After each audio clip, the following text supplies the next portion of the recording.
again. I don't think they heard that. Hold on. It's like, hi. Here we go. We're off now. Love you all.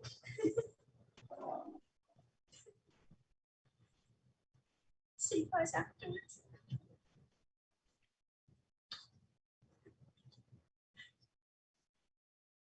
All right, that was Dana Grant being wheeled into surgery today as we speak.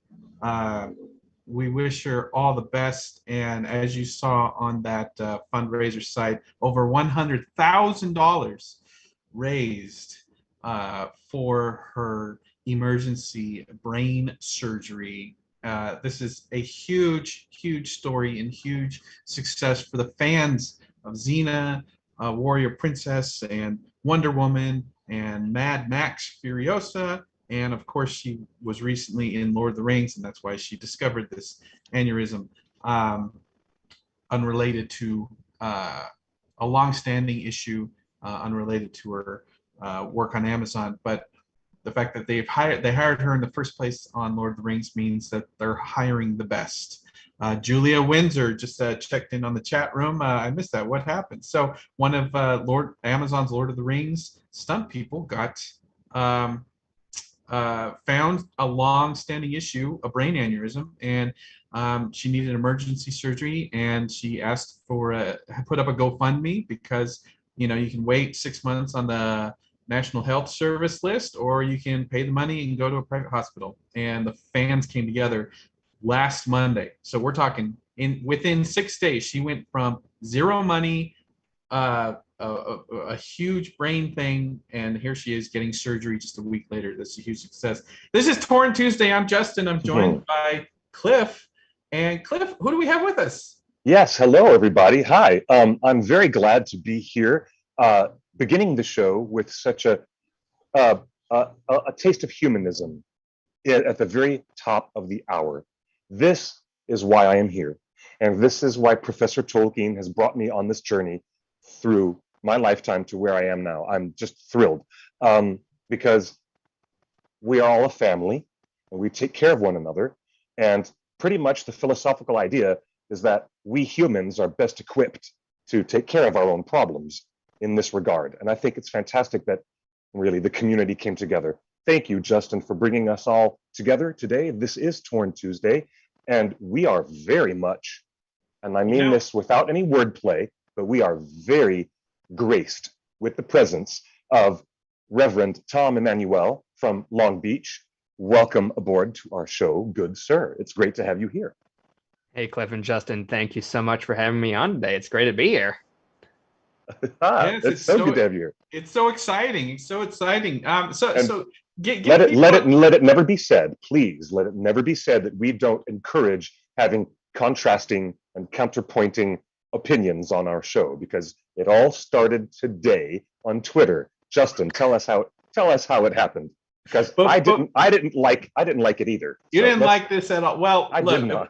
But before we go further in the show, I have to say, Cliff, that was a great intro. You mentioned family a lot, and Lord of the Rings family is. Oh gosh, no, I wasn't talking about the Vin Diesel memes. No. You know who else uses family a lot? Dominic Toretto from the Fast and the Furious franchise. And if you haven't seen our latest meme, original content, it's so funny. I laughed a buttload. You would have to be living under a cinder block to not have seen the memes everywhere, and it's I'm done. Anyways. Dominic Toretto, played by Vin Diesel. There's a huge meme going around about family. Fun fact, Cliff, did you see the tweet from author Ian Nathan, the official biographer of Peter Jackson? Yes, I did. He's what did doing he say about Vin Diesel? Well, I don't know. I just looked at his tweet about the Francis Ford Coppola book that he's been working on, doing this amazing. I didn't see anything else, but I'm intrigued by the whole Coppola book he wants to do. Ian Nathan confirms that Vin Diesel dressed up as Aragorn by himself and sent in a video to his casting agents to try to be on Lord of the Rings. There is a video out there of Vin Diesel young Vin Diesel pre Fast and the Furious trying to be Aragorn. I'm so excited. Did we lose Cliff right now, Tom? Yeah, he looks like he's frozen there. Hopefully he'll join us because I would not want to miss the Vin Diesel as Aragorn personally. Right. Well, let's hope Cliff comes back. I'm monitoring Zoom. Stephen in the chat room says that would be something to see. Cliff, why don't you just log out and log back in, because you're totally frozen. We can't see or hear you right now. There he goes. He'll be back in a second. Tom, yeah. But before we get Cliff back, he's rejoining now, and I'll let Cliff kind of chime in on why you're here today. Sure. Give people a background of where do you preach right now? Where's your church and everything like that. Sure. So I am currently the associate minister at the First Congregational Church of Long Beach, California, where my docket includes education and social justice work. And I was born and raised in the Black Hills of South Dakota. I grew up on Tolkien. I often say I know the Lord of the Rings significantly better than I know the Bible, and I know the Bible pretty okay for the most part. But that Tolkien is a huge part of my personal spirituality. He's been such an influence on my work as a writer and a preacher and a theologian and an activist. He's just absolutely foundational to the way I see the world. As with a lot of people, and this is so great. I agree with that. If I could carbon copy that, I would say that too. What would you say, that you're a man of the cloth? Is that what you were saying? Wait, no, I'm just saying that Professor Tolkien's work is absolutely intrinsic to the development of my personal moral outlook on the world and my personal philosophy, and so many specifics in how I deal with relationships, both material and spiritual, are informed very, very much by Professor Tolkien. But I'm quite sure that Reverend Tom said it better than I did. Yes. So we invited you on the show publicly on Twitter because yesterday this was long announced ago, but yesterday was Jeff Bezos's last day as CEO of Amazon, and we tweeted a thread acknowledging this, that 27 years to the day he is stepping down as CEO, and it has been made clear in multiple articles over the last 6 months that he has moved to Hollywood. He bought a big mansion in Beverly Hills, and the next phase of his career is playing in Hollywood. And the tentpole TV series of all of Amazon Prime is going to be Lord of the Rings. So I'd say most of the Twitter reaction was to our celebratory thread, I guess, was not in agreement, and there was a visceral reaction of like, why are you guys celebrating a billionaire? Like, well, all right, look, there was a recent thread that a scientist posted that everybody read, and it was about these super rich billionaires having an accelerated contest to see who could get into space first. Did you guys see all that? Did everybody read that thread that circulated? And the scientist explained how absolutely ludicrous it is to think that the billionaires are going to escape the gravity of Earth while the rest of it is burning. Am I the only person on the show who actually read that? I mean, there's a everyone has been following the conversation, I think, over Elon Musk having a space program, and Jeff Bezos having a space program, and Richard Branson. The overwhelming sentiment amongst a lot of people, not just in the internet but in day-to-day conversations, is a type of look at how absurd this is, that these people these particular people, Elon Musk, Jeff Bezos, and the other guy, Branson, especially Tom, you hit it on the head and you crystallized it when you said, I would much rather Bezos pay his taxes. It's, it really is like, maybe there's a little bit of an anti-capitalist bent that's, at the roots of this feeling that a lot of us are having.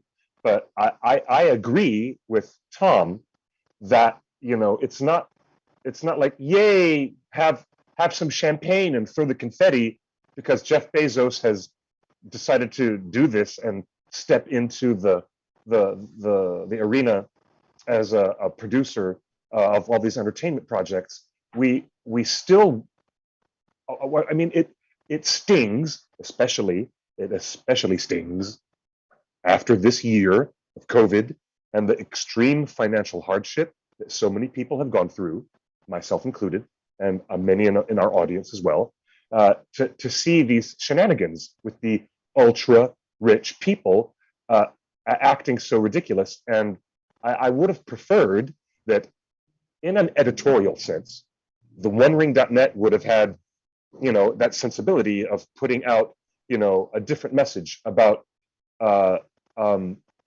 Jeff Bezos being neglectful of certain things. At the same time, it's only slightly intriguing to me that he's made this move and stepped down from the company that he started. It's not celebratory, because it still stinks. Something still smells in the state of Denmark. You know what I'm saying? As a poor paraphrasing of Shakespeare. Tom, your thoughts on this? Yeah, so I mean, I joined the chorus of voices who are not particularly thrilled with Jeff Bezos.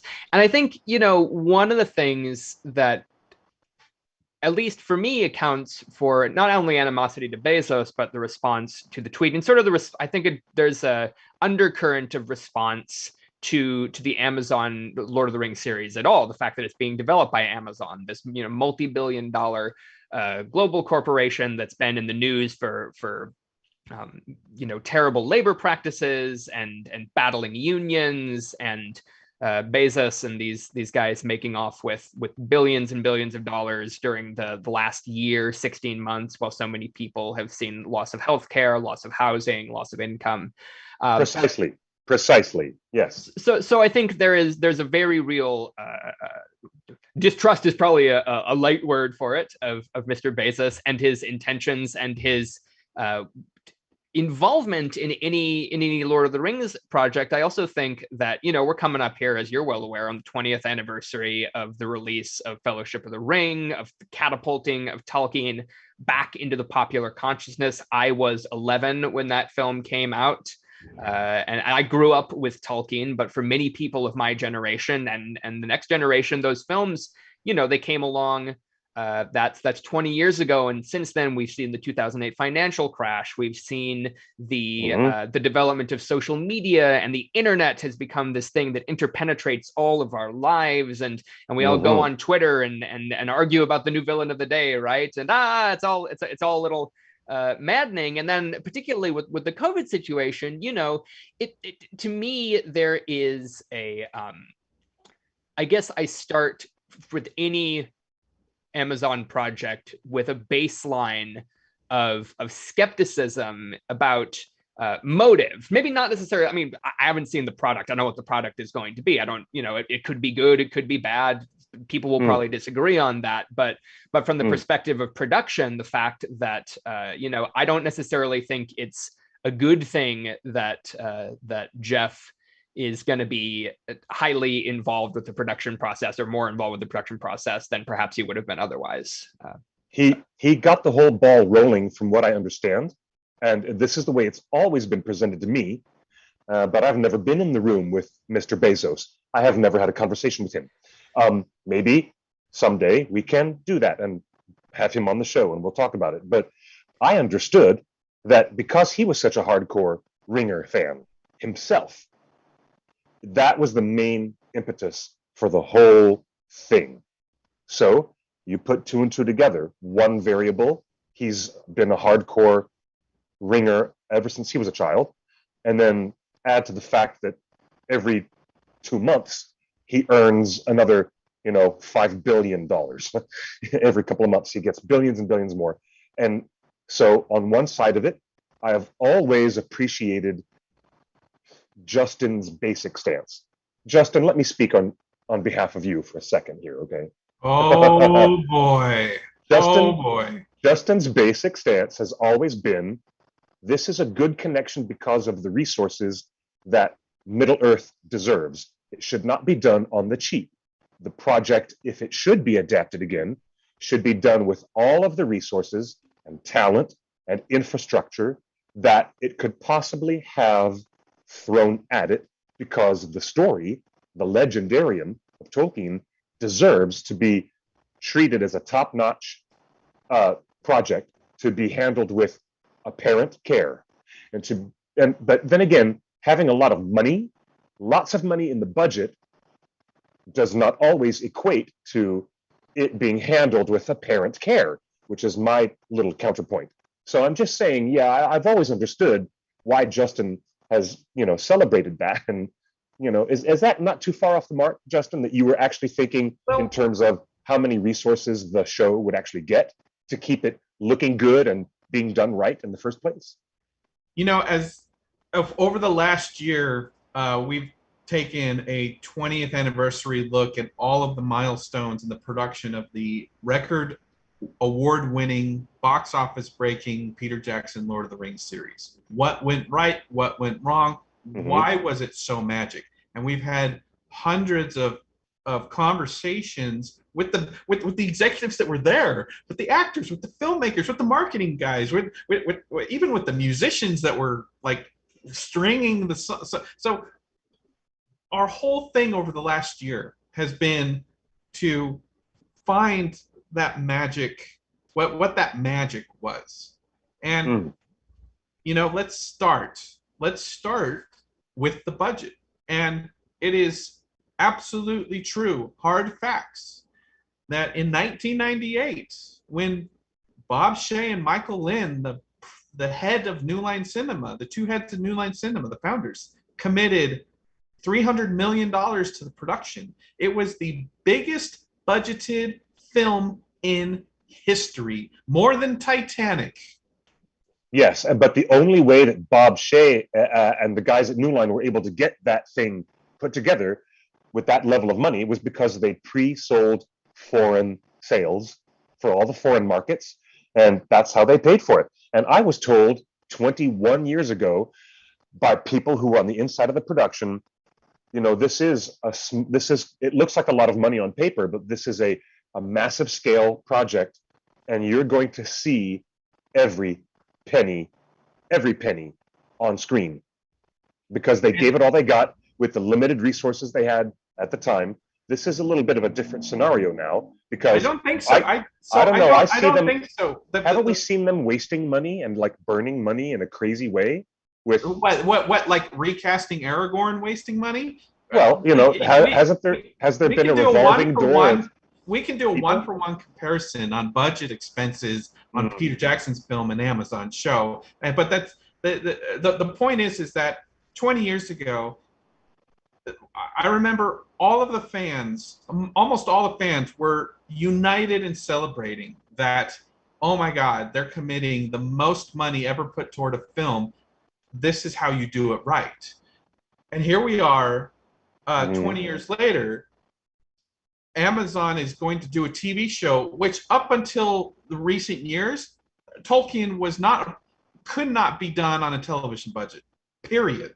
So the fact that we have a similar situation where it's like a very well-heeled company has come and basically said the same thing: spare no expense. We're committing the biggest budget in the history of television to do Tolkien right for television.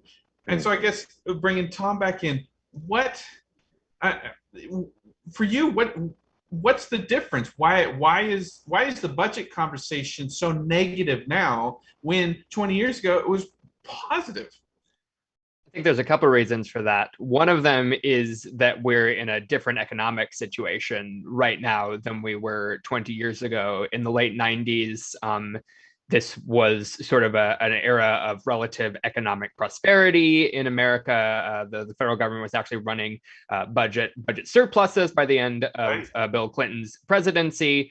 This was before the downturn of 2000, 2001, and of course before 9/11 and the war on terror. So the economic what's the word I'm looking for? The economic climate was a bit different then, right? We weren't walking out of in the last dozen years, two of the worst economic crises since the Great Depression in global capitalism. So I think there is an element there where, in a time of great prosperity, you can look at $300 million, and also that it was the first time that anybody had really done it, and like got the budget and the passion and the people power and the brilliant creatives to adapt Tolkien to live action on screen, right? The best that we had before that was Bakshi and Rankin and Bass. And as much as I love orc disco, where there's a whip there's a way, it's not quite the same thing as seeing a huge sprawling 3-part epic on the silver screen.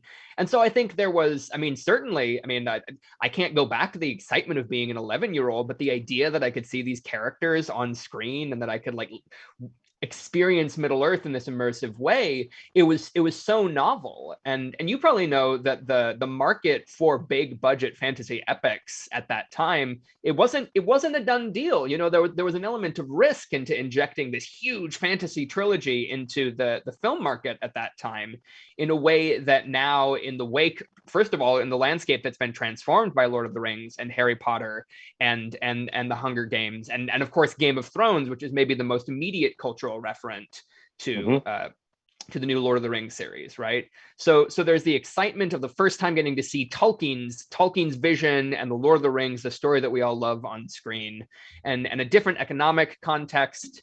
And I think also that, but why would that economic context change the excitement for the show? It's still in 1999, $300 million was an insane amount of money. In fact, the studio didn't even have that much money. They had to go raise it from 20 different countries. And countries were, the numbers are probably close to equivalent of the commitment then and the commitment now. There is definitely much more disparity between the middle class and the billionaire class now. But do you think that is the sole driver of this? It's not even cautious optimism. A lot of people are just why did he get his grubby little hands on it?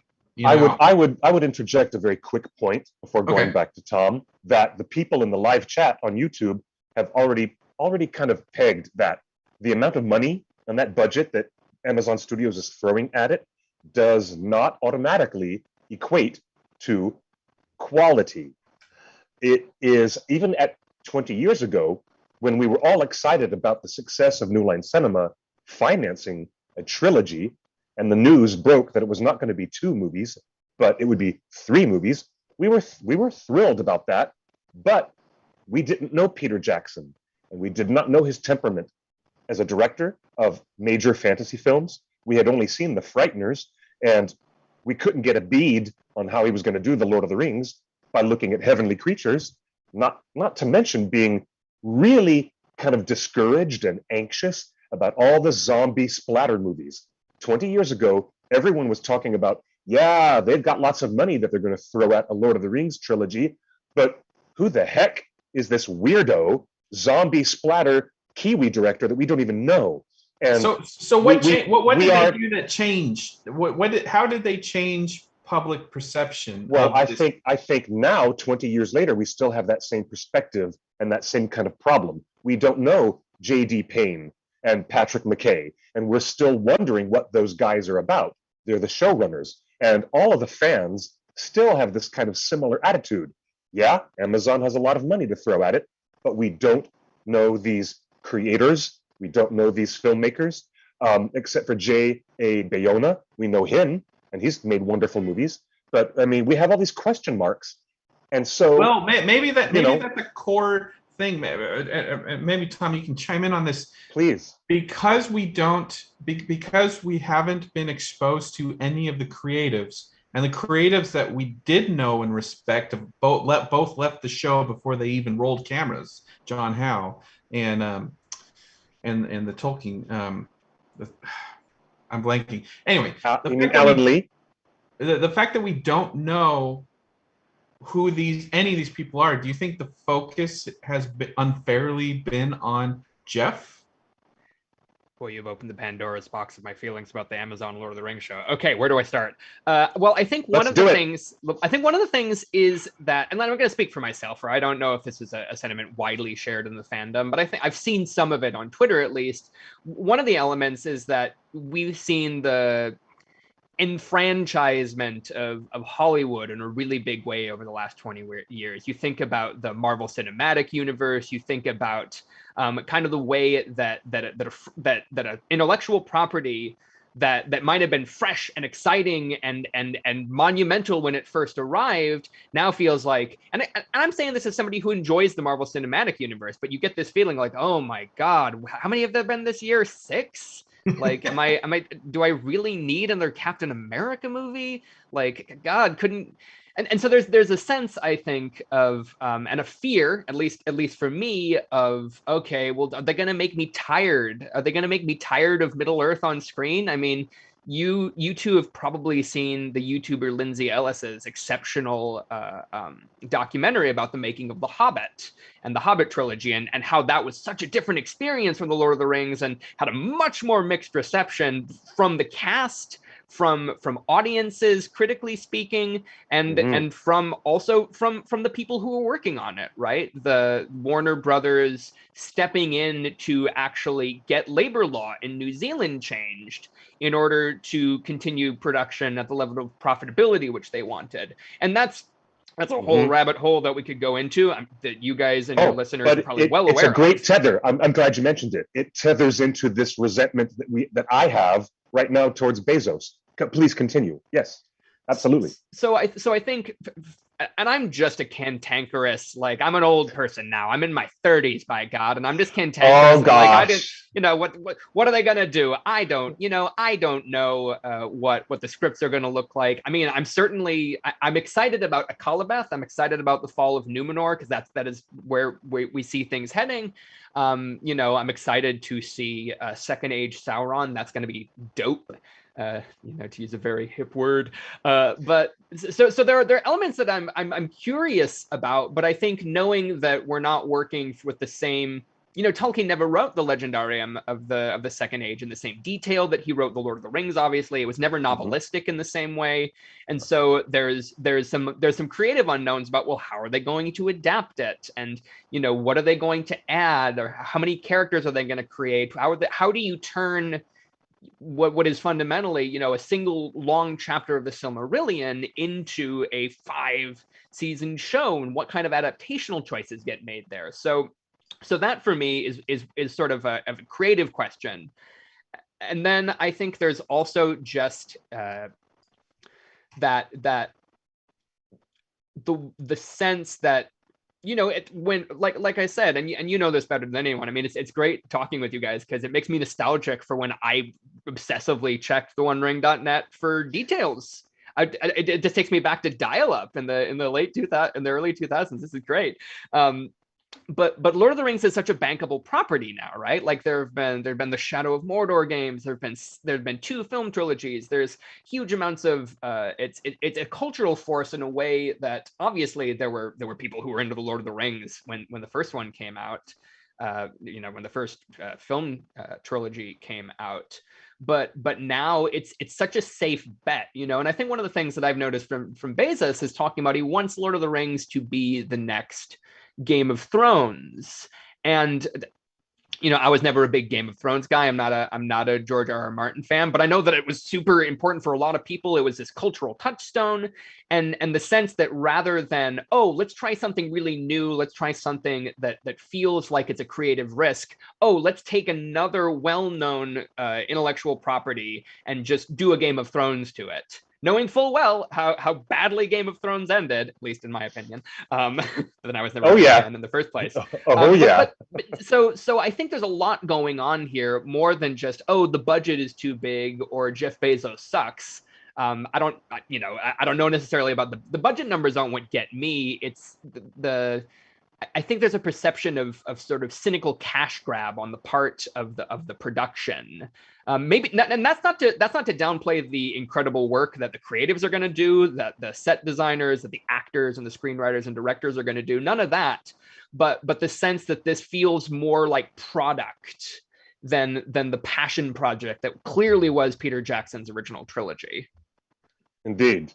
Well, interesting that you call it product. I think that's part of Steven Spielberg's argument from a few years ago, where it's like, these streamers are treating this all as content, and film is art, and this is content.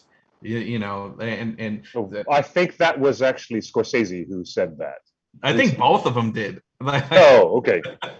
But honestly, I want to ask the question. Everybody online constantly says, don't trust somebody who looks like Lex Luthor. Is Jeff Bezos a villain? And I say, this is what is behind the reaction that we have to that tweet. Tom, I'm sure that's what was behind your reaction, because we are talking about the horror of their labor practices that Amazon has made its workers suffer through. It's been in the news over and over and over again. The difficulty in those workers getting unionized, the efforts of the company, just like when Lindsay Ellis did an overview in her video about how the government laws and labor laws were changed in New Zealand for the benefit of the Hobbit production. Warner Brothers did all that. So, I want to talk a little bit about, hey, corporate malfeasance versus, hey, fan expectations. Wow, because now we're in the middle of both of these conversations, and this is a little Venn diagram where we're overlapping right now.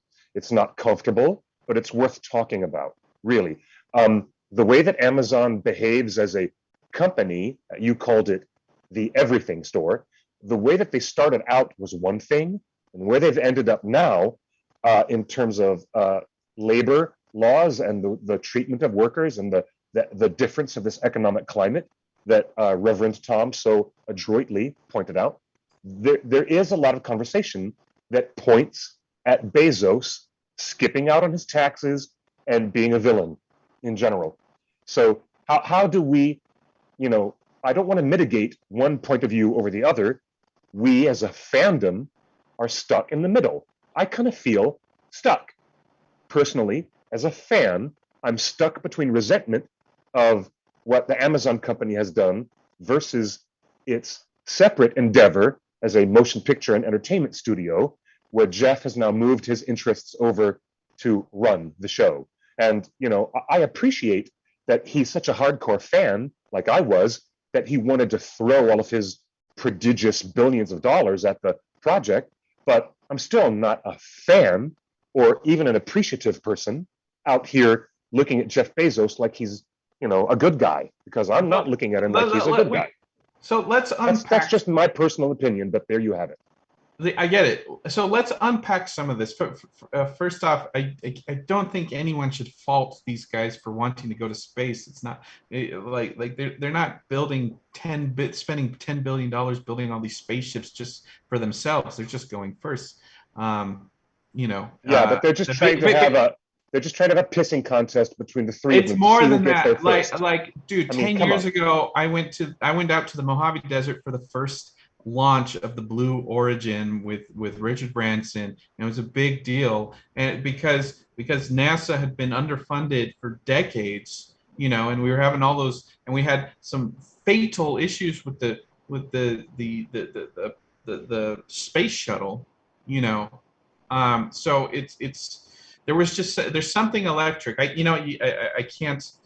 I'm excited about space. So, but separate from that, let's go back. Let's go through some of the things that you are having issues with, and let's go back to Tom again. Your tweet. I would like Jeff Bezos to pay taxes first. So, That is understandable. Everybody in the world agrees with that.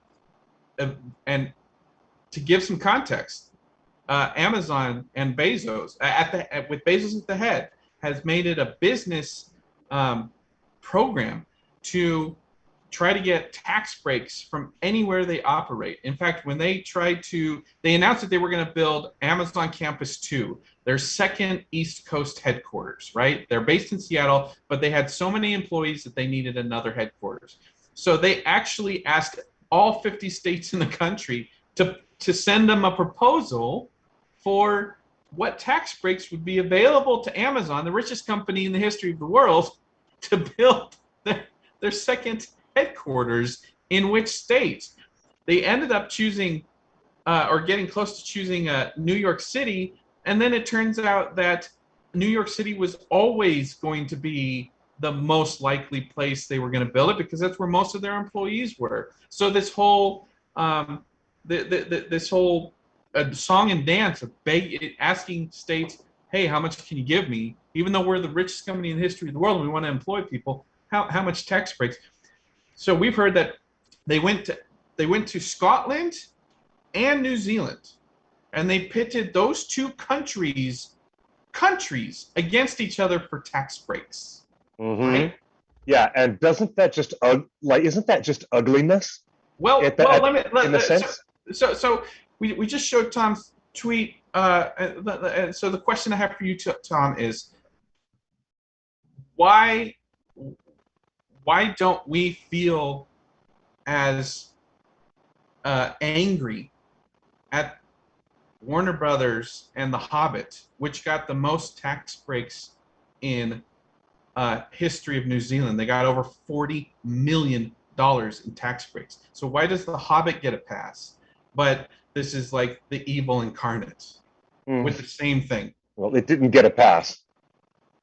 Go ahead, Tom. But I think, I mean, your point about evil incarnate is useful. It's kind of because Bezos and Amazon they're an icon of the excesses of contemporary capitalism, right? They're a focus for that energy in a way that Warner Brothers, it's just another movie company, and a lot of people didn't necessarily know about the tax breaks and the labor law stuff until that came out later, unless you were paying close attention. But we all kind of know that Jeff Bezos is the richest man on earth. If we're paying attention, we know about the labor practices in Amazon factories. We know about it underselling its supply chain. We're very aware of it, of the way that Amazon and Bezos's power penetrates our lives, right? And so I think in that way of like, oh, we have somebody to direct all of that ire at.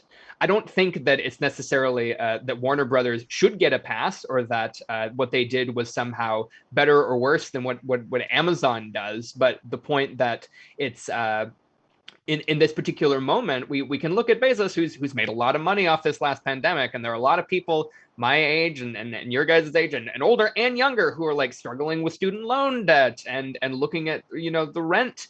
The rent is literally coming due soon, and global economic inequality is increasing, has been increasing for the last 40 years, but particularly as a result of the COVID crisis.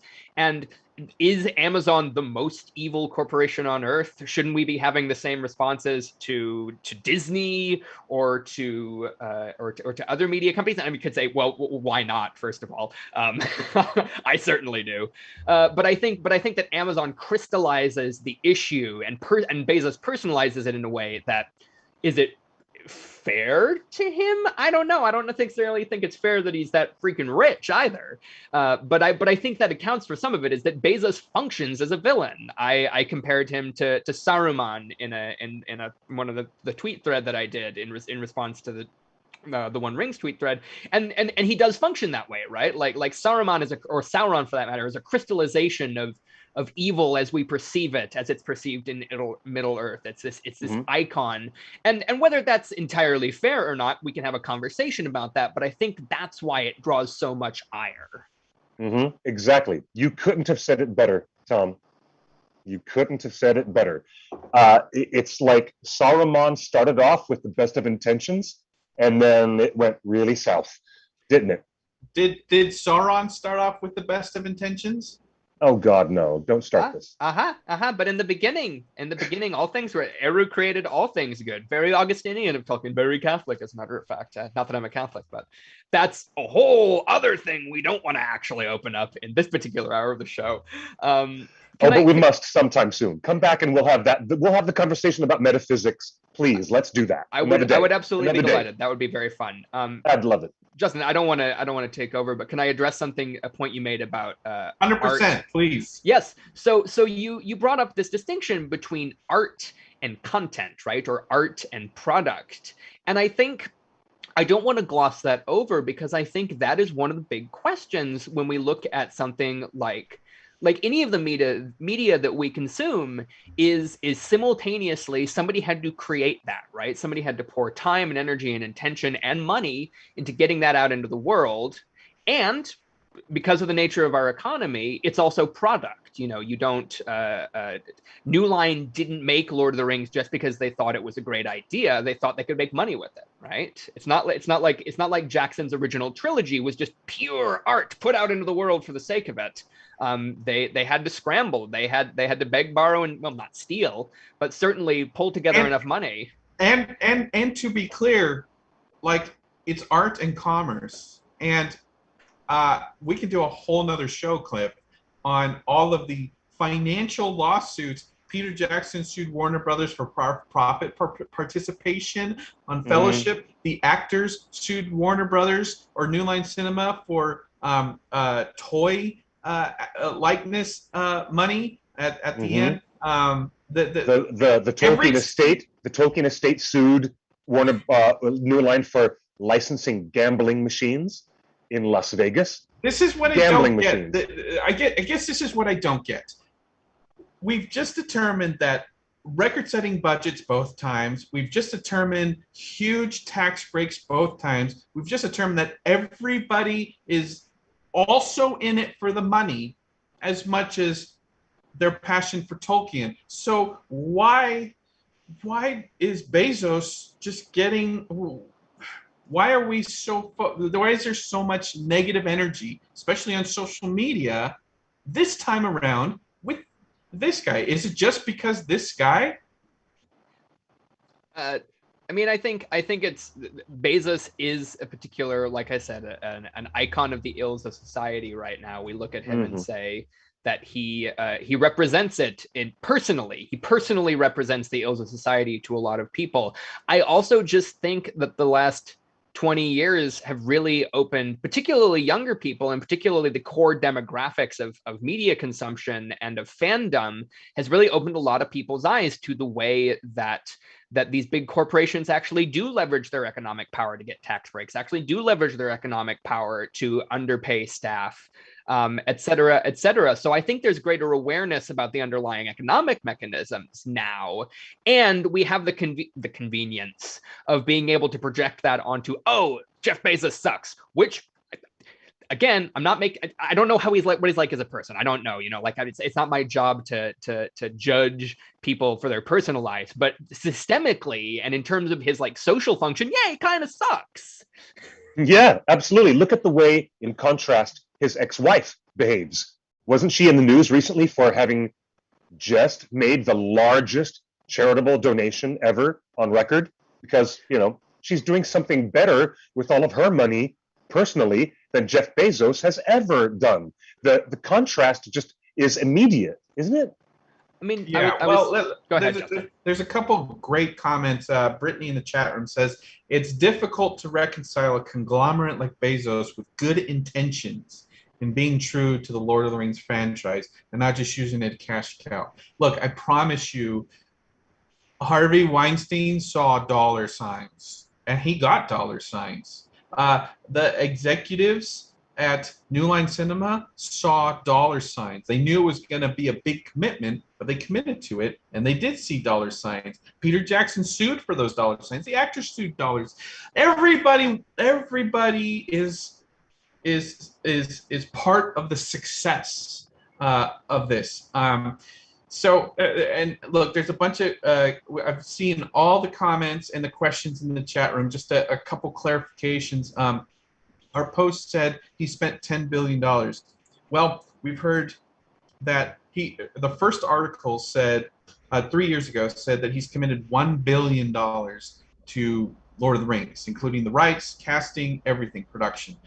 We've heard from the set that it's upwards of $3 billion, including the marketing costs. And then most recently, he bought MGM, which had the Hobbit rights, for $8 billion. And the word is that not only does it include, of course, it includes the James Bond franchise and the Wizard of Oz and the history of cinema, MGM. And Gone with the Wind and all those other MGM classics. Yeah. But Jeff Bezos specifically had a strong interest in all of the Lord of the Rings and Tolkien rights that were in at MGM. So he put a premium, $8 billion premium on that. So that's where that $10 billion comes for. Actually that's $11 billion, but who's rounding at this point? It's stupid billion. So let me ask you this. Now that's the point. That's a point I don't want to overlook, Justin. You just said who's counting at this point? It's another stupid billion. To a person like Jeff Bezos, who's walking in the rarefied air of, oh, who cares? It's another stupid billion, while the rest of the world and the labor force under his company is struggling to pay their light bills. No wonder there's unfavorable comparisons. But it automatically comes in when you look at the more charitable behavior of his ex-wife. Back to you guys. I get it. But the reason things cost $1 billion is because they're paying so many artists and writers, and they basically monopolized the production crews of New Zealand for over a year. Very few local productions could happen because Lord of the Rings just dominated the Auckland industry. But so people are getting paid out of that money. I guess, Cliff, hearing your response here, yeah, it's just another billion. I guess that brings up the response you had to Dana Grant's GoFundMe surgery. That, like, why is she crowdfunding this if she's involved in Lord of the Rings and Lord of the Rings is family and they're spending $1 billion on it? Yeah, that's another layer of bad optics.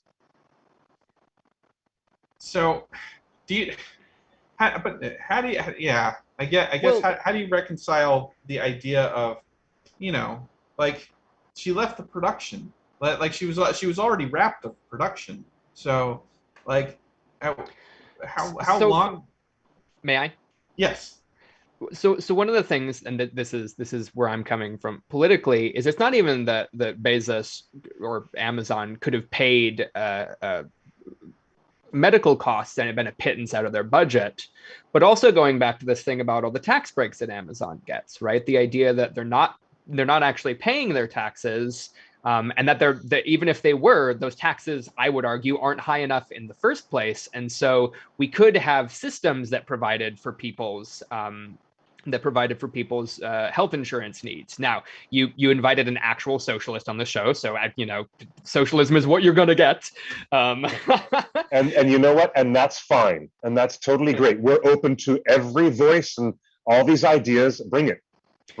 But again, I mean, I think one of the discomforts I'm hearing, Justin, and I just want to name it and honor it, is that if you pull back the veil, right, if we like go into the factory and see how the sausage gets made of our favorite, of any commodity, but particularly the media we consume, the stories we love, that it produces, it's a paradox. It's really hard to hold the reality that, yeah, on the one hand, Lord of the Rings, those films make me cry. I mean, you both, I'm sure, read Molly Ostertag's beautiful essay about queer themes in The Lord of the Rings recently, and talking about how just weeping uncontrollably at the end of these films. These are transformative works of fiction that mean so much to people and bring us together as a community of fans, as a community of people who believe in the moral and the creative vision of Middle Earth. It's so powerful for us.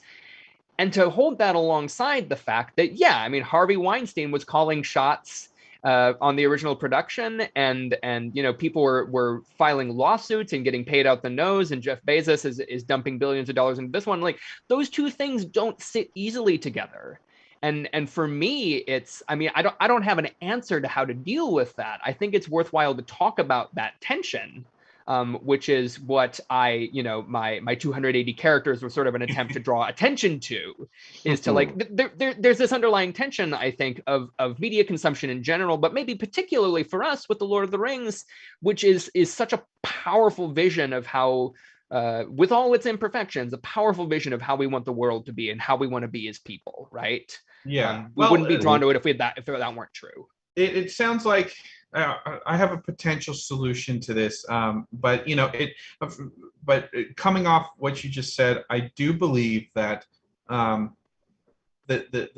price of admission, the money being put toward the show, does not negate those positive themes that you identified in Tolkien's work.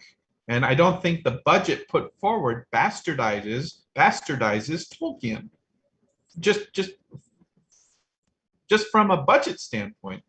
And again, I go back to New Line's Lord of the Rings, biggest budget in TV history. They threw the kitchen sink in to get it done. And they did right by Tolkien. But it does sound like, Cliff, to your point, it's because we don't know anything about the show, and most importantly, we don't know the people behind the show, and they haven't been allowed to even say what their favorite page of Lord of the Rings is. They haven't even been able to post or tweet or Instagram anything related to their personal passion of Lord of the Rings. The showrunners haven't, the writers haven't, the directors haven't, the actors haven't. So it sounds like in this absence of just any knowledge of like what are your Tolkien creds, the only person we can point to is the boss man, Jeff Bezos. And it sounds like, and he's not going away, and his reputation, to Tom's point, is not going away. He's still the richest man in the history of the world. So, and he's still involved in the studios. So it sounds like Amazon, the recommendation sounds like Amazon needs to just put forth someone, just maybe even one of the showrunners, or maybe one of the writers, or put forth someone that can be that can be a focal point for the fans to be like, all right, we know you're in charge, Jeff isn't. So take his money, spend it wisely, and do it well. What would make you more comfortable in this conversation with Jeff Bezos kind of owning Lord of the Rings TV rights right now? Do you need that distraction, Cliff? I would rather hear. I tell you, I'd rather hear Tom's perspective on this first, because a lot of what you just said is so difficult to reconcile in my brain. I'm afraid I'm going to say something that I'll regret. So I'm happy to jump in. Please. I think this is an example of, I don't think, in sort of the same way that is it anger against Bezos? Well, no, it's anger about the system that he represents, right? And so I don't know that there is an easy fix in terms of resolving the tensions that we're talking about, because I mean, I don't know if it was you, Justin, or somebody else who put in the tweet thread that something to the effect of, Hollywood was going to make more Lord of the Rings content, right? That was because of the nature of the economic incentives of capitalist Hollywood, and because the rights were floating around out there, like somebody was going to make content, right? Mm-hmm. And that there is, if it's not inevitable, it's at least, it's a rational thing to do in the marketplace, right? You've got a super bankable franchise on your hands. Why, if you're a Hollywood exec, would you waste that opportunity to bring in the dollar signs?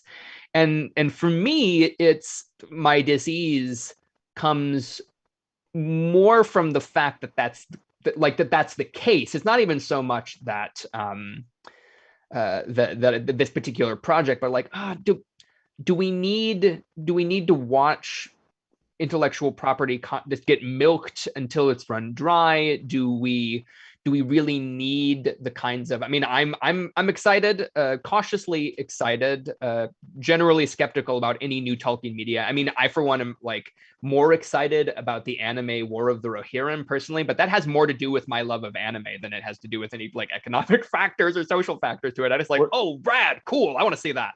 Tom, were we separated at birth? Man, wow. You're saying everything I'm thinking. So go ahead, keep going. Keep going. I'm glad we're vibing. I'm glad we're on the Absolutely. same length. Keep going. Keep going. So, but for me, that's where the tension is, and it's not something that's easily resolvable. It's almost, for me at least, more like a lament about the state of the contemporary media landscape, because if it's not Amazon, well, we've got 5 big media conglomerates, or however many it is at this point, that kind of continue swallowing each other. And my longing would be for other kinds. I would love to see other original works. I think that a Lord of the Rings series is an amazing way to employ a lot of great creatives. It could be great. I'm not sure about that, but it certainly could be. I don't want to foreclose the possibility right out the gate. But I'd love to see other creatives or other stories get the chance to be made, to shine. And I don't know that needs to be at the expense of a multi-billion-dollar Amazon Lord of the Rings project. But I find myself longing for a different shape to the media landscape. And I don't know that there's an easy fix for that, at least for me. Yeah, that's a good point. Well, we've got a couple more things to talk about before the end of the show. But I think what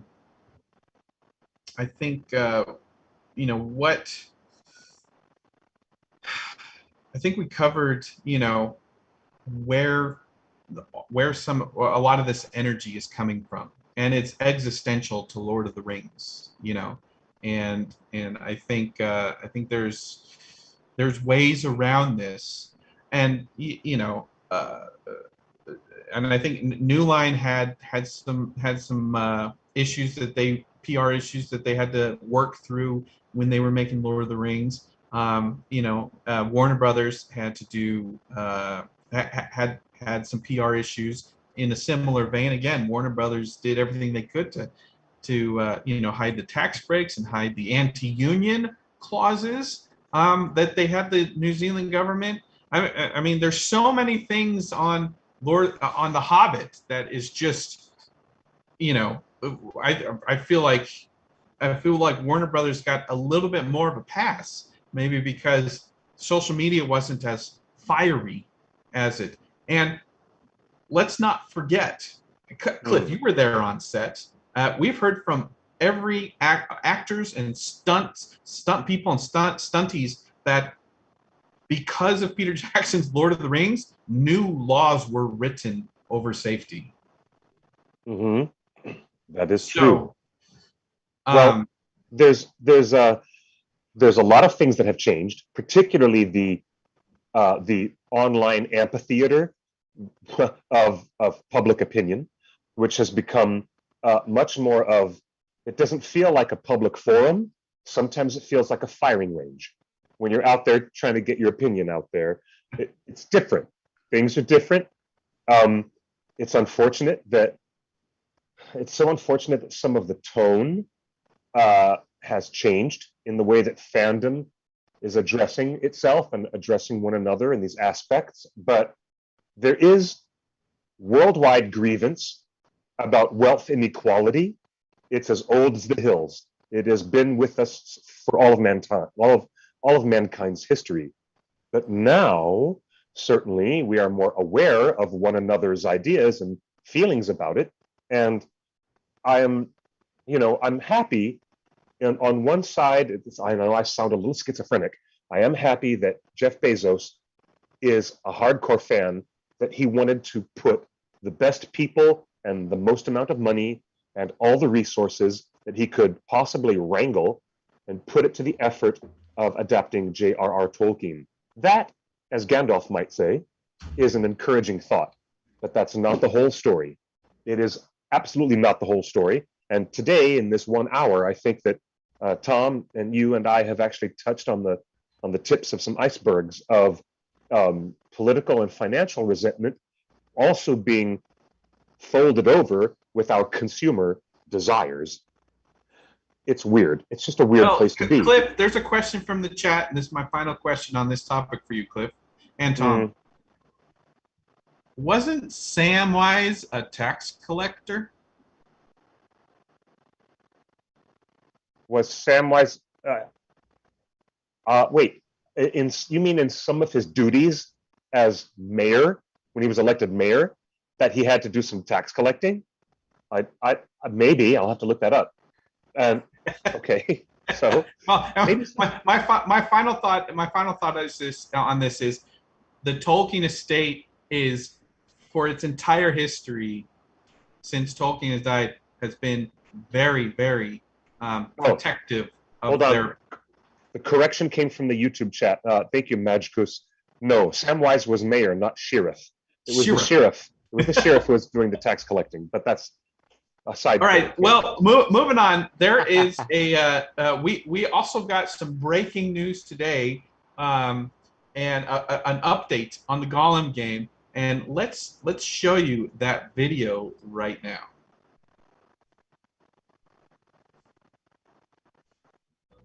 Gollum has always fascinated us. While being completely essential to the story written by J.R.R. Tolkien, Gollum's long chase for his precious ring has never been told in detail. Yet his incredible journey from Mordor through Mirkwood to the mines of Moria takes players to places they haven't seen like this before, while setting the stage for events that will ultimately decide the fate of all of Middle-earth. Gollum has pretty much traveled everywhere. He's also pretty much met everyone. And by looking at events from his angle, players will experience Middle-earth through the eyes and twisted minds of one of the most iconic characters of all time. All of that in our very own artistic style. From his time in the slave pits of the Dark Tower to his stay with the elves of Mirkwood, Gollum will creep, sneak, and trick his way past faithful, detailed environments, some of which have never been seen before in such detail. The Lord of the Rings Gollum is a cinematic stealth action adventure. It mixes stealth and parkour gameplay and really leverages Daedelic's expertise in crafting engaging stories. Gollum is no traditional hero. He's learned not to take any sides other than his own, and some of the most powerful beings in Middle-earth want him either captive or dead. In the game, you will meet some iconic characters, but also interesting personalities less known to players, but nonetheless essential to the events unfolding. We've been highly faithful to the descriptions in the books, depicting, for instance, the Moth of Sauron, the lieutenant of Barad-dûr, who is constantly scheming on behalf of his dark lord. In the game, we will see his face for the first time, but also Thranduil, king of the elves of Mirkwood, father of Legolas, and last but not least, Gandalf the wizard. We're all super excited to be working on this amazing project, and we can't wait to show you more. Stay tuned on social media at Gollum Game. This looks great, and we are now joined by our collectibles and maybe gaming editor, Josh Long. Hello, welcome to the show. Hey guys, how are we doing? Well, hi, Josh. How are you? Good, you? I'm fine. Somebody said parkour, gameplay, and I thought, really? What did that trailer do right for you fans that maybe Amazon can take some notes from? Because the first thing that came to mind is like they talked about we've adhered to the descriptions in the book. Like it stood out to me. Like we've been faithful to the descriptions in the book, and I was like, okay, all right, you have my attention. Well, no, I think I'm just watching that trailer real quick. I mean, because they've been a little quiet on info from what I've seen. It felt and looked like Middle Earth in certain sequences. I mean, some of the character designs that they showed there at the end, maybe not as much, but watching him crawl around in areas that obviously were like Mordor, it felt it in those moments. So I don't know. Daniel in the chat room says Amazon is not going to take any of our notes. This is true. They don't have to. They can afford not to, right? What was your reaction, Tom, seeing that gameplay trailer? I mean, we've never considered seeing the story told from Gollum's perspective. Is that interesting? I mean, I think to get to your, my reaction is a little bit tied into what I was talking about. Is like, I don't know if I need a whole lot more Tolkien content, but if you are going to make a game based on the events in and around the Lord of the Rings, I mean, Gollum definitely does present a really interesting like gameplay mechanic, right? Like the ways that you can play with the way that he moves and his alacrity in water and that kind of thing. And I think also your point about like these are places, these will presumably have characters we know from the stories and have to adhere in some sense to the general outlines. You know, you can't have something that would contradict canon in the game story or setting wise. So I haven't played video games in a while, honestly. As I'm a big like 2D like JRPG fan, but it looks neat. God, I sound like an old person. It looks neat. That's funny. Well, I'd made a joke online a few days ago, and I dated myself back to being a PC gamer of the early 90s. Sorry, but does anybody remember Myst with an MYST? Yeah. Hey, oh my gosh, that's great. I'm like, it looks like Gollum now gets a chance to wander around in a soft mystery atmosphere, doing puzzles and finding out the enigmatic objects and putting them in different places where they need to go. And it's not an action 3-person shooter. This is Gollum doing other stuff. And I was a little bit surprised at the term parkour, but I think I never would put Gollum and the urban landscape running and jumping sport in the same sentence, but they've done it. So okay, we're gonna get something intriguing and interesting out of this. Yeah, in terms of having too much Tolkien content and comparing with Phase 4 of the Marvel Cinematic Universe, I don't know yet when we're going to get to that danger zone. But the video game side of Tolkien has always been a bit spotty. Some of it's really fantastic, and some of it's not so great. Looking at that Hobbit PlayStation game that they did years ago. I remember that. Oh gosh, man, and what a weird thing. I should be shutting my mouth right about now, because I was one of the voiceover actors in the Lord of the Rings, the Fellowship of the Ring, that was released by Universal, Vivendi Universal Black Label Games. So I'm part of that process too, of people putting mediocre, honestly, games out there with a Tolkien name on it. And I apologize. I publicly. I love the chat rooms already like throwing out ideas of like what the gameplay is like. Like, do you plant crumbs on unsuspecting individuals? And are fish going to be used as weapons or health? And actually, the biggest phenomenon with most of our active fandom is the ongoing success of Lord of the Rings Online. And I'm glad that you mentioned that in the chat. Our live chat audience in YouTube is being very, very lively and interactive today. And yeah, I say that the LOTR Online has been a surprising ongoing success. Tom, something Molly Ostertag has brought up in conversations in some of her writings was that, Amazon once has said, bring me Game of Thrones, and it's obvious it's potentially going to be adult oriented. And we have talked a lot and we've spent a lot of column inches talking about how problematic that might be. It may or may not be. I don't think it's problematic, but I think Molly's point is you can't forget the youth, the new generation who's ready to discover Tolkien and through all of this new media. And I think, Tom, you just hit it on the head. This game, we might have aged out of playing these games, but this game is going to Josh hasn't.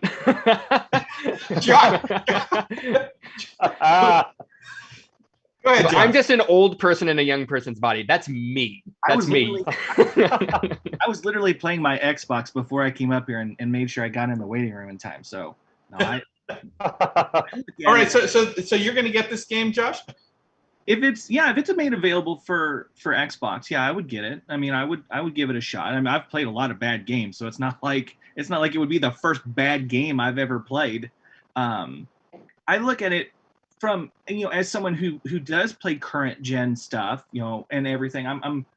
I think about things like the game mechanics. I'm looking at it and I'm imagining kind of an Assassin's Creed or a Batman Arkham Asylum style gameplay where your character has that kind of mobility. For anybody in the chat that's played those games, they'll know what I'm talking about. Where you have a lot of mobility with your character. Your character can kind of, it moves quick and they're swift and they can kind of do some pretty neat things. And they're able to use the shadows and play in the areas where they're trying to stay, you know, unseen and move around. So I think it's going to be interesting from that perspective, just how they can make Gollum this central character to a game. I think it's an interesting angle to make him the central character of a game and see the universe through that. Because there have been other games where you've played, you know, as different characters that weren't in the Fellowship, but like you followed their path. And I wish I think it was Lord of the Rings, the Third Age or whatever. I think it was what it was called, and where you were like a group of characters and you followed along with the Fellowship, but you did it outside of their journey. You ran into them at Rivendell and you talked to them, but you did things alongside, kind of following their path. And so, Was that War in the North? was that War? It might have been War in the North. It might have been War in the North where you did that. It's been 100 years since I played it because it's not available. Yeah. You know, I mean, Yeah. Did you play Shadow of Mordor and Shadow of War? I did. And I like the, okay, so there was one, before the first game came out, I got into the panel for that at Comic-Con.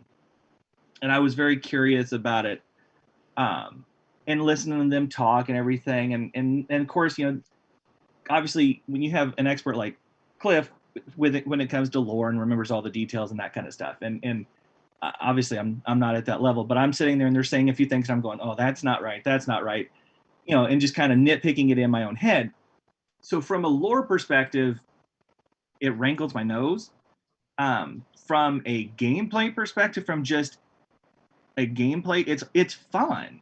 If you just imagine you're kind of getting to play in Middle Earth a little bit-ish, but it's, to me, one of the best Lord of the Rings games is still Return of the King.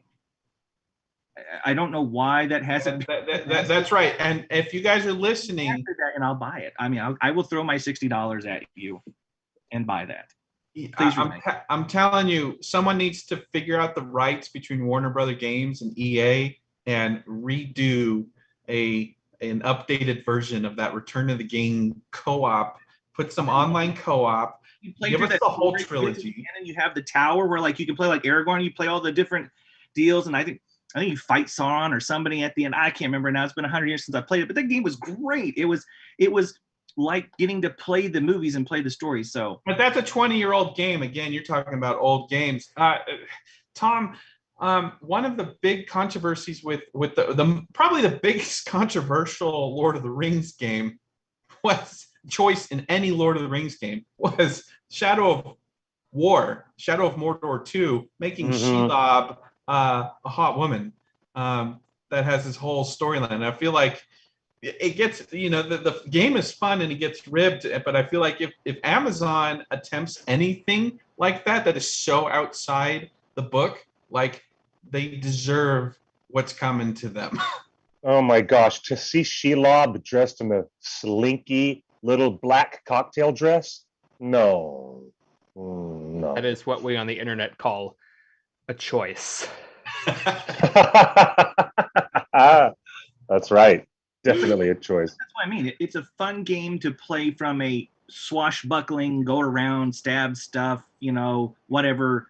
But you have to separate it from what you know and love, because if you let yourself if you throw all of that into it, yeah, it can be really kind of irritating because It- some of it is ridiculous. Did any of you do the Choose Your Own Adventure Netflix show, Bandersnatch? It was, I did. You mean the one on Netflix? Yeah. yeah. Yeah.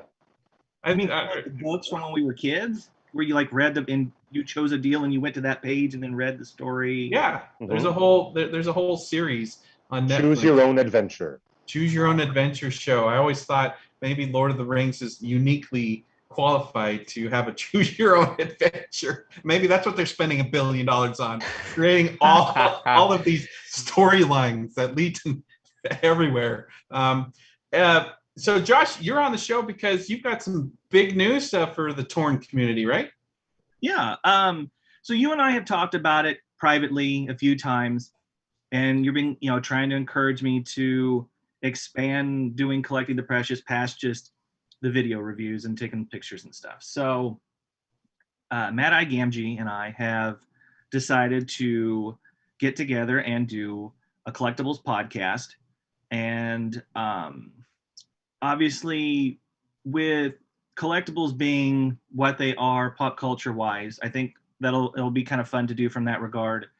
Get to let Lord of the Rings collectors and stuff talk about their collections and go from that perspective. But it also, it's not the one thing I will say, it won't be quite like what you guys do where it's every week, because just simply there's not a new collectible coming out every week, thank goodness. Bank accounts and rooms aren't always an issue, but I just thought it would be kind of fun to finally try it out and give it a shot and bring fellow collectors on, have staff come on, have guests come on and talk about these collectibles. Not just like at Comic-Con time when, that's kind of the thing that, it'll pop into people's minds and stuff, or holidays when people are looking, where we do our gift guide and we throw those out there. But so you're seeing this as like a community effort to bring to maybe there's a video portion, maybe it's streaming where other collectors can show off their Lord of the Rings collections. You can talk about some of the classic pieces and new pieces. Yeah. I've been part of this collecting community now going all the way back to December of 2003. So I've gotten a chance to know a lot of really great people in the community, and seen a lot of cool collections through social media and stuff. And I think it would be kind of fun to bring some of them on and let them show off what they've taken years to build and what they spent lots of money to build. And I've been very blessed, obviously getting to be a part of Torn, but I've gotten to know people at Weta. I've gotten to know people at Sideshow Collectibles, and so I would like to bring them on and let them talk about what they do and kind of go behind the curtain a little bit. Obviously there's some things they can't say, like, hey, this collectible is going to be made, or, there's obviously NDAs that prevent them, but we can go behind the curtain hopefully a little bit and, let people know, hey, this is what it was like to bring this maybe something that's already been made. This is what it was like to bring this collectible to life. And they can kind of talk about that and let the sculptors who do all these pieces that might not get a chance to talk about, hey, this is what it was like for me to do this piece, and this is what got me into working for Weta or whatever. And so for me, it's just a chance to kind of do more than just take pictures and post videos of my own ramblings, because the area that we cover on Collectibles is more than just me. Jim has a lot of the Lord of the Rings books in different formats and stuff. So he can talk about, if there's a new book coming out, he can talk about the book and and what it might mean for people that specifically collect books. Or we might bring somebody on that collects vinyls. I know obviously those Lord of the Rings vinyls are, super rare now and expensive, but, have somebody come on and talk about how and why those are, what they are. Cliff's got a lot of experience in obviously this community. He would be great to come on and talk about what he's seen in his years in the fandom, going back from early Lord of the Rings collectibles to the modern stuff, and he can add that perspective. So I think Cliff has the ultimate book collectible of all of us. But my question to you, Josh, have you spent the equivalent of a house on Collectibles over the years. Yes. So, Honesty. Yes. Tom, what's your collectible vice? You got a lot of books behind you. Is that and clipboards? I'm definitely a book collector. I also, I wished back in 2001, 2002, when I was first I was a kid and actually buying Legos, that they'd had anything like the kinds of like Lord of the Rings Legos. I love watching people build like life-size models of like Barad-dûr and Minas Tirith. And when I say life-size, to scale for Lego bricks or whatever, but that just makes my internal like collector brain just very happy. Books and Legos. Well, one of our staff members, longtime staff members, Elise, is the one that made that Lego Orthanc that went viral several years ago. And so she is longtime staff member of the One Ring. I haven't seen her. We haven't had her on the show yet because we haven't talked about Legos. Josh, this sounds like the perfect opportunity to reach out to Elise and some of the other staffers that have some of this stuff. I can't believe you spent that much money instead of buying a house. Well, yeah, I know, but when you're in your remember when you're in your 20s, early 30s, and all the these collectibles are the hot thing, and you're and the way that they were, and it's I probably should have handled things differently. But I will say, not to pat myself on the head for what I've built, my collection is worth about 30 grand. So I haven't completely blown money. Now I could have spent it better, but that's a whole nother story. So that's a whole nother conversation. Well, so you've heard those conversations before, so you know what that's like. Well, to kind of kick off the collectible conversation, this is a great announcement.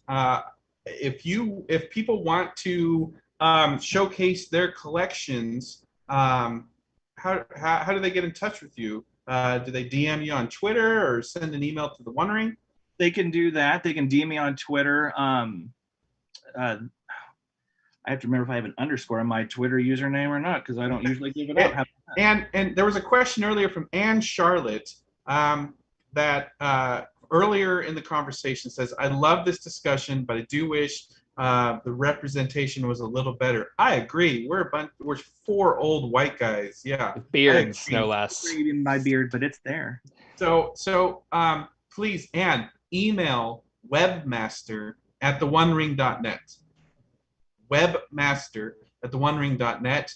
Tell them you want to just say Torn Tuesday, and it'll get sent to me and Cliff.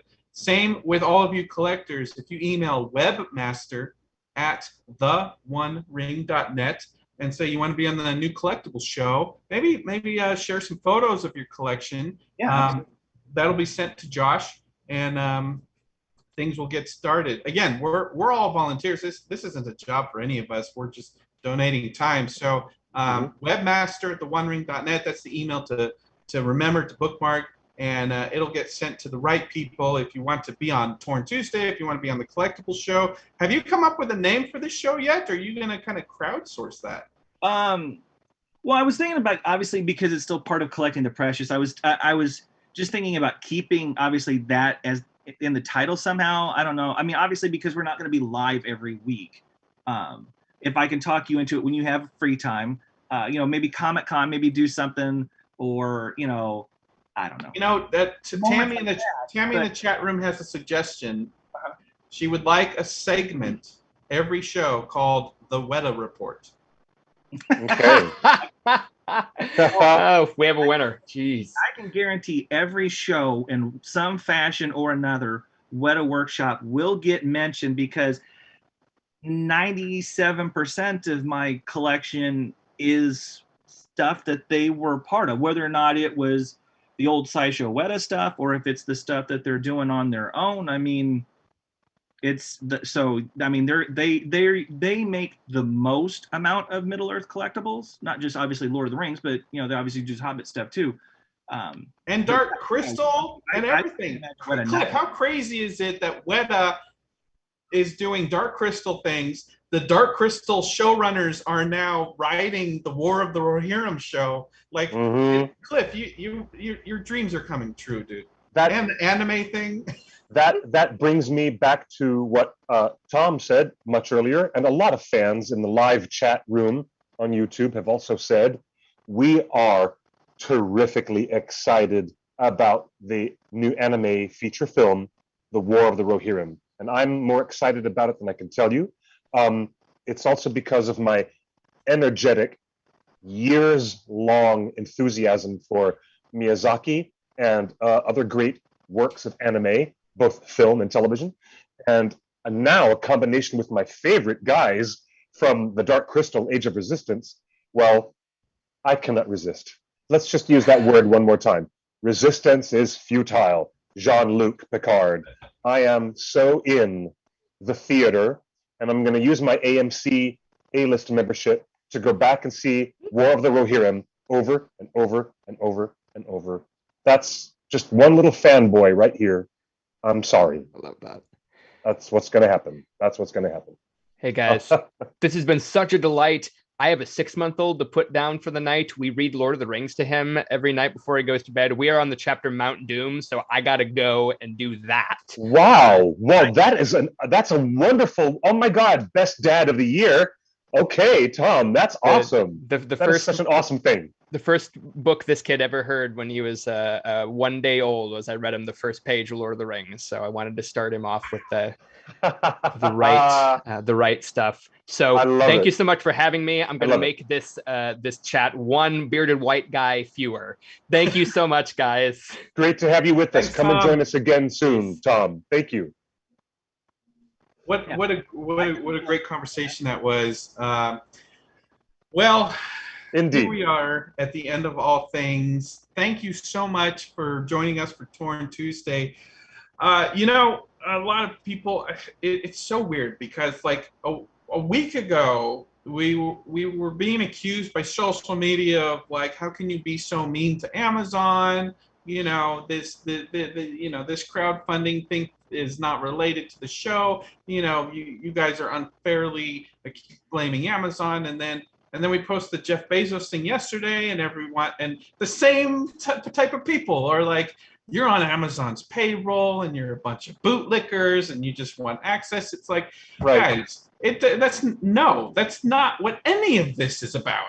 Well, the thing, not to go too long a diatribe that cracks me about that, because when we have those tweets, and reading the chain, obviously, and seeing the stuff that comes across, having the Twitter account, you know, as part of mine, and reading people's reactions to both of those, what cracks me up about that is we're just covering it and giving our viewpoint from, you know, the cheap seats that we have, and sometimes it's going to be positive, sometimes it's going to be negative, and you know, watching people go, oh well, you're just playing for access, and then why are you being so mean to them? And it's like, you guys, you know, you have to pick a side. We're either looking for access or we're being mean.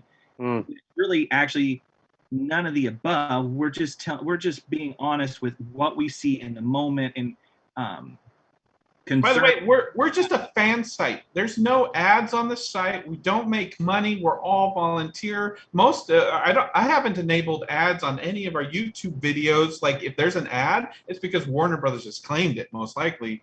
So like if you go to our website, there's no ads anywhere. There's no sponsored content, whatever. Like that's not what this is about. Like this is just, we're excited that there's more Lord of the Rings, there's anime movies, and we're exploring different timelines, you know, or early Rohan and Second Age, and you know, there's going to be, you know, as we had a discussion a couple weeks ago with the founders of the One Ring, you know, it's like the second post on the site was like George Lucas was attached to Lord of the Rings. Like it's not always, we're not always going to get it right, but we just want to share everything as soon as we hear it, if it seems valid. And so that's what we're doing. And you know, I think you know, Jeff Bezos leaving the CEO of Amazon, the company that he founded, is worth noting. Whether that was too celebratory, probably, but you know, maybe a more neutral tone. But you know, it's I think we've heard some great opinions from Tom today that really summed up where all of this energy is coming from, and I hope that has informed audience here, and you know what? I think I have a better perspective of where everybody's coming from now. What about you guys? Well, sorry, Cliff, I don't mean to step on your toes on your, on your show here. Not at all. Uh, for me personally, as far as like commenting on Bezos stepping down, it's important to what we're talking about as a site because he is the principal owner of a company that has the rights to make Lord of the Rings television shows or movies or whatever he feels like doing with the rights that he has. So I don't know that we would, I think we would be doing a disservice to the fans if we didn't report on the comings and goings of what's going on there. I've never ever seen us not be fair and just to what we're putting out there. And like I said, to me, we're doing a disservice if we don't mention, hey, the guy that bought the rights for X number of billions of dollars, like it was nothing, is stepping down from the company he founded to run essentially what it sounds like run their movie and television division because it sounds like from everything that we've found he wants to dabble in Middle Earth. That's news. That's something we should be covering. And if we weren't, we should get called out for not covering it. So if anybody wants to get mad at us for covering and say it's not something that, then, hey, different strokes for different folks, I guess. Cliff, final thoughts and take us out. Well, I'm trying to say that the fandom always needed to understand the difference between the company where you order your shower curtains from and your board games, that Amazon company, and the difference between the entertainment studio that they started. There's a big difference. And now I'm pretty much sitting here in the middle of this weirdness thinking, okay, now Jeff Bezos has left that company and now he's moving over to actually run the studio. And so that is obviously, why we reported it.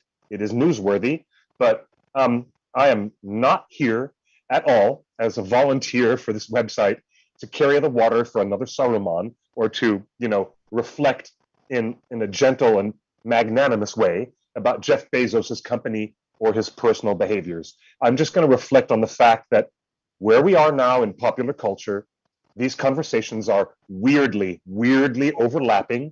We can't avoid it at all. And I'm so grateful that Reverend Tom came on to talk with us and share some great insights and articulated some of these things. We're ready for more J.R.R. Tolkien. We're ready for it, but we're also not going to pretend here at the OneRing.net, we're not going to pretend that we're not aware of all these other layers of conversation and everything that's going on. It's a wonderfully complex and interesting situation to be in, is it not?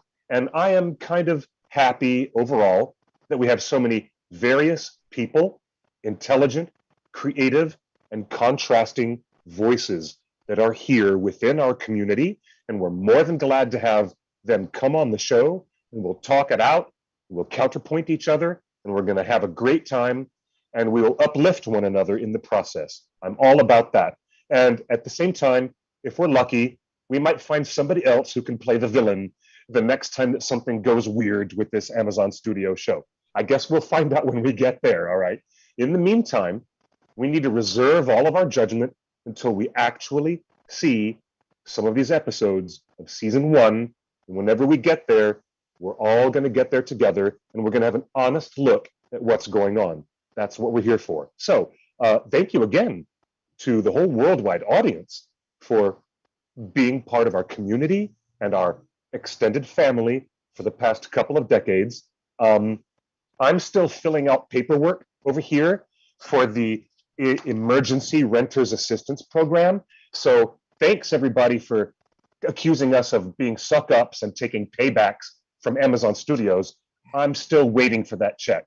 In the meantime, I'm begging to get my rent relieved, okay? So thanks everybody for that. I will leave that as the final note so that we get that absurdity out of the way, all right? And we're gonna go back to volunteering like we always do at the One Ring.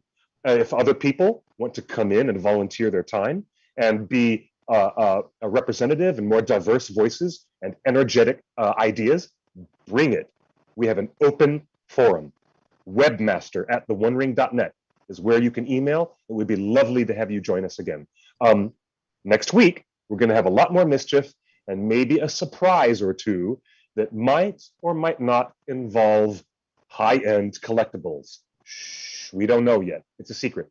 So until next week, thank you for being with us, everybody. Around the world, I wish you safety, happiness, and good luck, and good night, or as I like to say, buenos noches y buena suerte. We'll see you all next week, right here at Torn Tuesday. Bye, everyone. Cheers. Do you think they're going to show us the stuff next week?